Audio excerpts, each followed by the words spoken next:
नमस्कार, आपका हमारे चैनल में बहुत बहुत स्वागत है। आज हम जानेंगे शिवलिंग पर कौन सा अनाज चढ़ाने से क्या फल प्राप्त होता है। साथ ही पितृदोष से संतान प्राप्ति तक जानेंगे उपाय। भगवान शिव को जल, शहद, दूध, धतूरा और बेलपत्र चढ़ाने से प्रसन्न किया जा सकता है। शिवलिंग पर काले तिल, चावल, जौ, गेहूँ, चने की दाल, मूंग की दाल, अरहर की दाल और काली उड़द चढ़ाने से विभिन्न लाभ प्राप्त होते हैं।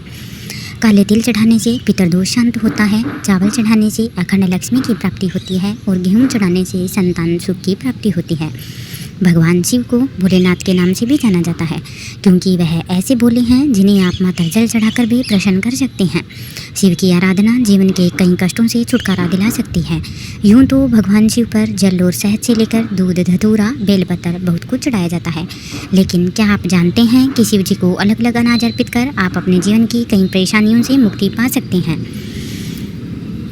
साथ ही शिव जी पर कौन सा अनाज चढ़ाने से क्या क्या फलों की प्राप्ति होती है, आइए जानते हैं। शिवलिंग पर पूजा करते हुए जब आप काले तिल चढ़ाने से मान्यता है कि जन्म जन्मांतर के पाप नष्ट हो जाते हैं।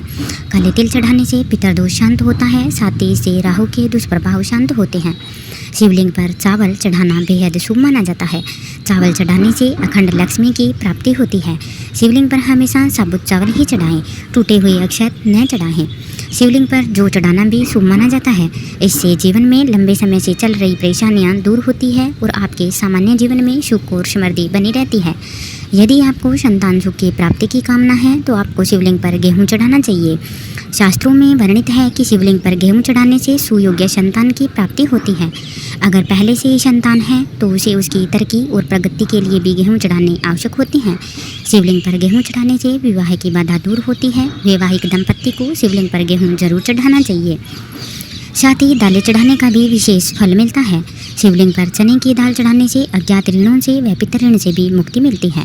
वहीं शिवलिंग पर मूंग की दाल चढ़ाने से सभी प्रकार की मनोकामनाएं पूर्ण होती है। अरहर की दाल भी चढ़ाई जा सकती है। अरहर की पीली दाल चढ़ाने से तन, मन और धन से जुड़े सभी प्रकार के दुख दूर होते हैं। पीले अरहर चढ़ाने से नौकरी में सफलता मिलती है। इससे आपका बुध ग्रह भी अच्छा रहता है। वहीं जब आप शिवलिंग पर काली उड़द की दाल चढ़ाते हैं तो आपके जीवन में शनि से जुड़े सभी तरह के अशुभ प्रभाव समाप्त हो जाते हैं। इस प्रकार अलग अलग अनाज चढ़ा करके आप शिवलिंग से विशेष प्रकार के फलों की प्राप्ति कर सकते हैं। अगर आपको हमारी यह जानकारी अच्छी लगी हो तो प्लीज़ हमारे चैनल को लाइक करें और सब्सक्राइब अवश्य ही करिएगा। बहुत बहुत धन्यवाद।